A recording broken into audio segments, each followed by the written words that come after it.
Bismillahirrahmanirrahim. Assalamualaikum warahmatullahi wabarakatuh.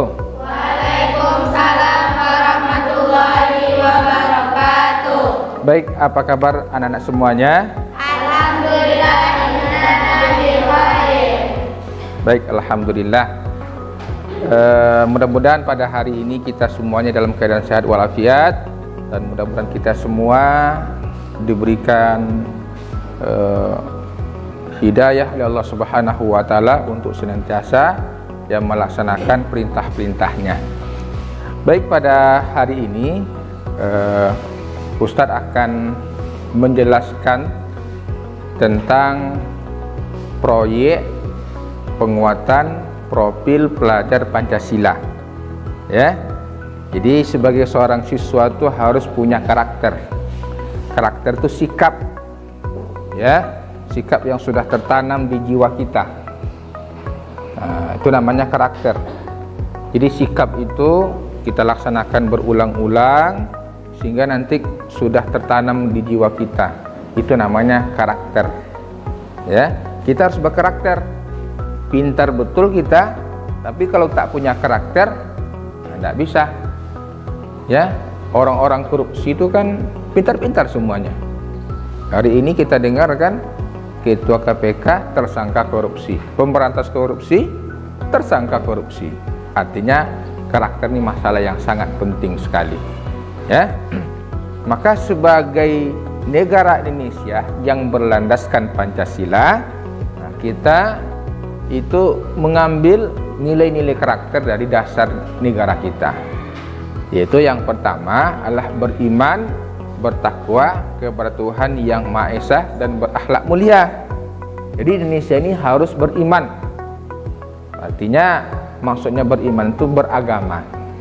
Maka tak boleh di Indonesia itu orang yang tak beragama. Karena apa? Karena sila yang pertama itu adalah berdasarkan ketuhanan yang Maha Esa. Jadi nilai karakternya apa? Beriman, bertakwa kepada Tuhan yang Maha Esa dan berakhlak mulia. Itu nilai karakter ya Pancasila yang pertama. Yang kedua, berkebinekaan global. Nah, kita memang tidak bisa menafikan negara kita ini negara yang luas. Penduduknya lebih daripada 275 juta orang. Ya. Nah, itu sangat banyak sekali itu. Beragam suku, kemudian bahasa, adat istiadat. Nah, itu kekayaan bangsa kita. Nah, jangan itu jadikan sebagai ya untuk perpecahan, berbeda suku, berbeda bangsa, tetapi kita tetap satu, yaitu negara Republik Indonesia. Negara Indonesia ini bukan merdeka oleh sekelompok orang saja. Tidak bisa membangun Indonesia itu hanya oleh suku tertentu saja, tetapi secara bersama-sama. Oke. Yang ketiga, bergotong royong. Nah, karakter bergotong royong, bersama-sama. Tidak bisa sendiri-sendiri, harus bersama-sama. Ya.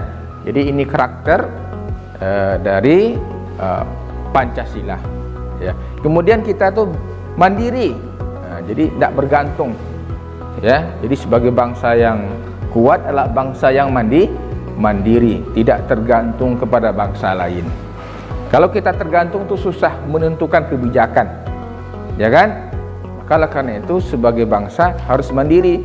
Maka siswa-siswanya juga diajarkan harus memiliki karakter mandiri.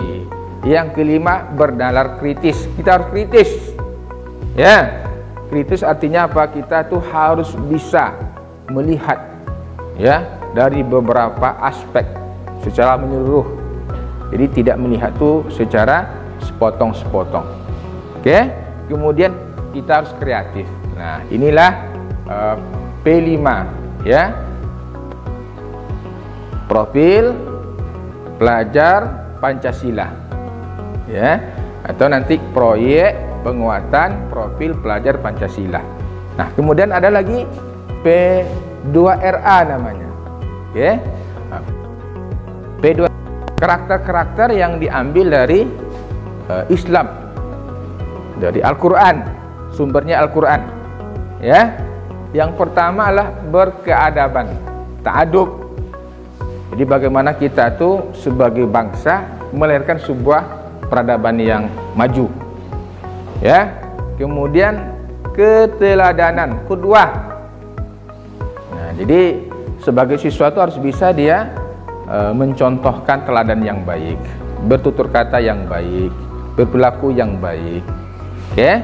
Kemudian kewarganegaraan dan kebangsaan atau mutawanah namanya. Ya, sebagai bangsa kita ini sama-sama bangsa Indonesia. Meskipun kita berbeda suku, berbeda bahasa, berbeda adat istiadat, tapi kita disatukan dengan Indonesia. Kemudian toleransi, kita harus ada toleransi, tasamuh. Ya, nanti bertemu dengan orang-orang yang non muslim. Nah, mereka meskipun tidak saudara kita seakidah, tapi saudara kita secara sebangsa dan setanah air. Kemudian syura, musyawarah. Tidak boleh kita tuh otoriter. Ya, harus berdiskusi, mendengar pendapat orang lain. Tidak boleh kita itu pendapat kita saja yang betul. Tidak boleh. Kemudian adil wa iqtidal, konsisten. Jadi kita tuh harus ada konsistennya. Tidak boleh kita tuh sedikit berubah pendirian, itu namanya tidak konsisten. Ya. Kemudian tawazun, seimbang. Keseimbangan. Oh, kita ini di dunia ini hanya untuk dunia saja. Tidak ada akhiratnya. Tidak pula boleh. Atau akhirat saja, beribadah saja. Tidak ada kita ini memikirkan dunia. Atau keseimbangan. Tawasud. Nah, yang ke-8, tawasud artinya moderat. Nah, tidak pula ekstrem kanan, tidak pula ekstrem kiri. Nah, seperti itu. Kemudian kesetaraan atau musawah. Jadi kita ini sama-sama ya, sama-sama di depan hukum. Tidak ada kita ini yang dapat spesial. Kalau memang kita salah ya kita dihukum. Nah, ya. Jadi contohnya kemarin itu pada sidang MK itu kan, ketua MK pun diadili, ya. Kemudian ketua KPK pun sekarang ini tersangka. Artinya tidak ada perbedaan, semuanya sama. Meskipun presiden, kalau presiden pun melanggar hukum, dia tetap diberikan sanksi hukuman. Nah, kita namanya setara namanya. Oke. Kemudian dinamis dan inovatif. Nah, kita juga harus dinamis, menerima perbedaan, menerima pembaruan. Nah, tidak boleh kita tuh istilahnya tuh terlalu kaku. Dan caklah senoko, ya bela seperti ini. Tidak boleh seperti itu. Harus bisa kita tuh dinamis, menerima pendapat orang lain, menerima masukan orang lain, menerima perubahan, ya. Nah, kemudian kita harus inovatif. Inovatif itu sudah ada hal-hal yang baru. Dunia berkembang, ya. Dunia terus berkembang. Maka oleh karena itu kita juga harus menyesuaikan adaptasi kita dengan lingkungan, ya, dengan perkembangan pada hari ini. Maka sekalian, inilah namanya P5 P2RA, yang mana sebuah konsep untuk menanamkan karakter kepada siswa. Nah, supaya kita ini memiliki sebuah karakter yang berkontribusi untuk ya menjaga kesatuan negara Republik Indonesia. Baik, maka bagaimana penerapannya di pondok pesantren kita ini? Nah, maka Ustadz itu mengambil sebuah tema hidup berkelanjutan. Nah, apa maksudnya hidup berkelanjutan ini? Kita ini generasi, ya, generasi yang akan nanti melahirkan generasi setelah kita, ya. Barangkali kita juga generasi dari sebelum kita. Nah, generasi kita ini itu nanti jangan sampai kita itu ya mewariskan sesuatu yang tak baik kepada generasi setelah kita. Nah, kita generasi sekarang ini harus bisa mewariskan sesuatu yang bermanfaat, dan kita juga harus memikirkan generasi setelah kita. Mungkin bukannya 2 tahun 3 tahun, tetapi untuk ratusan tahun yang akan datang. Ya, ratusan tahun yang akan datang. Nah, coba bayangkan pada hari ini kita merasakan ya, ada namanya global warming. Global warming itu artinya pemanasan global. Suhu di dunia ini meningkat dia. Ya, sekarang akan terasa panas oleh kita. Berapa hari yang lalu itu memang terasa panas, meningkat dia suhu itu. Coba bayangkan, kalau dalam 10 tahun saja 1 derajat bertambah, bagaimana kalau sudah 100 tahun, 10 derajat? Bagaimana kondisi? Ya, bumi. Ya kan? Bagaimana kondisi bumi? Bagaimana orang bisa tinggal di bumi kalau panas? Bagaimana orang bisa bercocok tanam kalau panas? Ya, apa yang mau bisa ditanam? Bagaimana kalau sungai-sungai itu kotor? Ya, dulu ketika Ustadz masih kecil-kecil, mandi sungai Kampar itu yang paling menyenangkan karena bersih airnya. Kalau orang Pekanbaru dulu pulang ke kampung, pasti dia ingin mandi di Sungai Kampar. Sekarang sudah kotor, sudah tercemar. Ya, nah, pemanasan global. Apa di antara faktor-faktor yang yang mempengaruhi itu semua? Jadi di antara proyek yang kita buat di sekolah kita ini, di Madrasah Aliyah As-Salam, yaitu adalah bagaimana untuk menciptakan lingkungan yang sehat. Ya, bagaimana kita ini kepada generasi-generasi sesudah kita, itu generasi yang bisa menikmati alam ini seperti yang kita nikmati sekarang. Ya, maka program kita tadi adalah yang pertama penghijauan, menanam pohon. Nah, pohon kita tanam untuk supaya rindang, sejuk, lingkungan jadi asri, kemudian bisa untuk ya mengisap ya karbon dioksida itu. Kemudian yang kedua adalah melakukan pengolahan sampah. Di sampah itu kita pisahkan, ada sampah yang organik dan sampah anorganik. Nah, sampah anorganik itu bisa kita olah untuk sesuatu yang bisa bermanfaat. Ya. Jadi sampah itu juga bisa kita olah untuk kompos pupuk. Ya. Nah, jadi untuk kompos bisa juga kita olah seperti itu. Kemudian kita juga berusaha untuk mengurangi sampah, apalagi sampah-sampah yang tak bisa diolah. Ya, sampah-sampah yang tidak terurai meskipun sudah ratusan tahun berada di tanah, dia tidak bisa terurai dia. Maka itu semua nanti akan kita lakukan ya, pengolahan itu supaya nanti tanah kita ini bisa humus kembali. Humus dia tidak sama seperti daun atau batang kayu, itu nanti akan membuat tanah menjadi humus. Tapi kalau plastik tidak, jadi kita kurangi ya.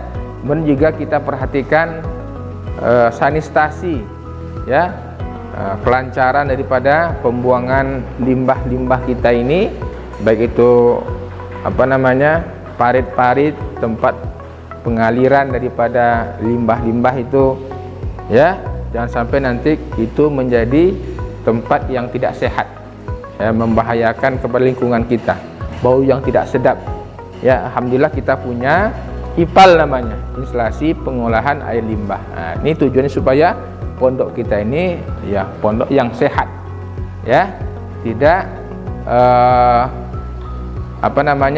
lingkungannya itu lingkungan yang baik ya.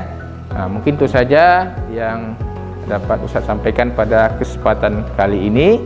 Ya, mudah-mudahan kita semua dapat menjaga lingkungan dan kita semua dapat mewariskan ya kehidupan yang layak untuk generasi pada masa yang akan datang. Demikian saja. Assalamualaikum warahmatullahi wabarakatuh. Waalaikumsalam warahmatullahi wabarakatuh.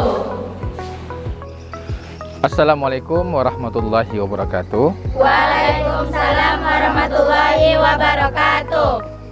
Anak-anak sekalian yang berbahagia, saat sekarang ini kita berada di tempat namanya IPAL. IPAL itu singkatan dari instalasi pengolahan air limbah. Jadi salah satu cara untuk mengurangi dampak lingkungan itu pemerintah melalui Kementerian PUPR memberikan bantuan IPAL untuk pondok pesantren. Inilah dia IPAL itu. Nah, limbah-limbah yang ada di pondok pesantren As-Salam ini semuanya bermuara ke sini. Semua limbah, ya, limbah air mandi, nyuci, buang air besar, buang air kecil, semuanya ke sini diolah. Jadi di sini nanti ada pengolahannya itu, sebagai mana yang anak-anak sekalian lihat, ya. Ada di sana itu tempat masuknya di situ kan, tempat masuk airnya itu, kemudian pindah ke sini. Di sini diolah, di dalam ini ada penyiringan, ya, ada penyiringan 1, 2, 3 dan seterusnya sampai ke sini yang terakhir. Nah, maka air ini itu sudah tidak lagi mencemari lingkungan, ya. Jadi air yang sudah disaring dengan lapisan-lapisan penyaringan pengolahan itu, maka nanti terakhirnya di sini, tetapi air ini sudah tidak lagi mencemari lingkungan. Maka salah satu upaya kita bagaimana sanitasi ini berjalan dengan baik, maka jangan sampai di asrama itu ada paralon-paralon yang tersumbat, aliran-aliran air yang tersumbat. Jadi sampah-sampah itu jangan sampai nanti menutupi saluran-saluran air, yang mana saluran air itu nanti akan sampai ke sini, ya. Jadi salah satu daripada tugas anak-anak sekalian memastikan di kamar-kamar itu tidak ada ya saluran-saluran yang tersumbat. Tentu sampah-sampah itu nanti dikutip dan dimasukkan ke dalam tong sampah, ya. Kemudian juga ya bagaimana kita menjaga ya, bersama-sama supaya sanitasi ini bisa berjalan dengan baik, ya. Kalau kita nanti melihat sampah-sampah itu nanti kita ambil, kita pisahkan mana sampah yang organik dan sampah anorganik. Nah, inilah pengolahan air limbah kita supaya lingkungan kita di Pondok Pesantren As-Salam ini menjadi lingkungan yang sehat, ya. Jadi kalau lingkungan kita sehat, kita juga sehat, ya, terhindar dari penyakit. Assalamualaikum warahmatullahi wabarakatuh. Waalaikumsalam warahmatullahi wabarakatuh. Baik, kita ke sana lagi. Assalamualaikum warahmatullahi wabarakatuh. Waalaikumsalam warahmatullahi wabarakatuh. Baik, dan sekalian yang berbahagia, ada 3 cara pengolahan sampah. Pertama, atau disingkat dengan 3R namanya, ya, 3R. Yang pertama namanya reduce tulisannya.